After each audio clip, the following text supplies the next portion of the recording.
গল্প শব্দহীনতা। গল্পের মূল চরিত্র রাহুল, একজন সাউন্ড ইঞ্জিনিয়ার।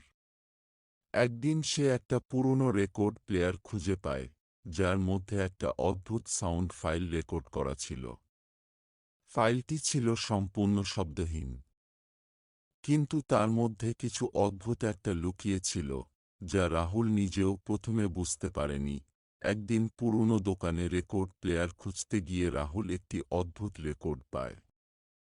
দোকানদার বলে এই রেকর্ডটা বিক্রি করার নয়। একসময় একটা দুর্ঘটনা হয়েছিল, কিন্তু রাহুল তা উপেক্ষা করে এবং রেকর্ড প্লেয়ার ও সেই রেকর্ডটি নিয়ে আসে। রাত বাড়তে থাকে এবং রাহুল তার ঘরে সেই রেকর্ড প্লেয়ারে সাউন্ড ফাইলটি বাজায়।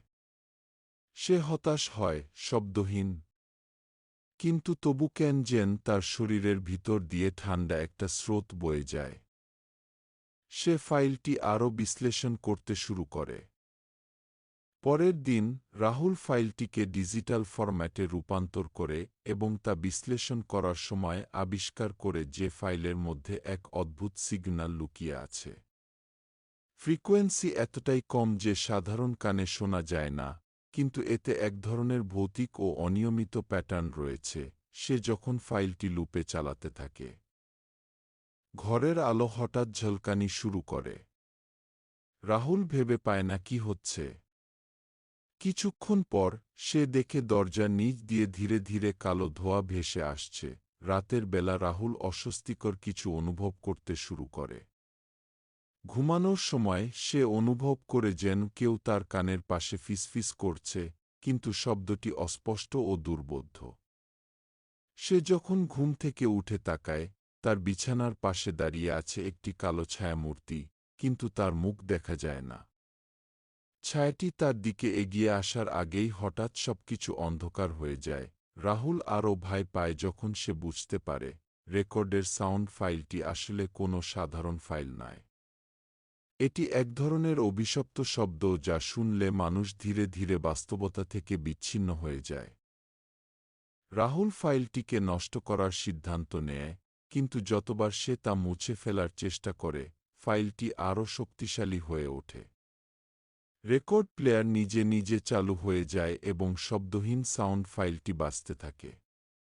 রাহুল তার কানে হাত দিয়ে শব্দ বন্ধ করার চেষ্টা করে, কিন্তু সবকিছু নিঃশব্দ হয়ে যায়। সে আর কিছুই শুনতে পায় না। এমনকি বাইরে গিয়ে রাস্তায় হাঁটার সময় রাহুল দেখে যে পুরো পৃথিবী এখন তার কাছে নীরব হয়ে গেছে। কোনোরকম শব্দ নেই, না পাখির ডাক, না গাড়ির আওয়াজ। পুরো পৃথিবী তার জন্য শব্দহীন হয়ে উঠেছে। শব্দহীনতার মাঝেও রাহুল শুনতে পায় সেই ফিসফিসানির আওয়াজ, এবার আরও তীব্র।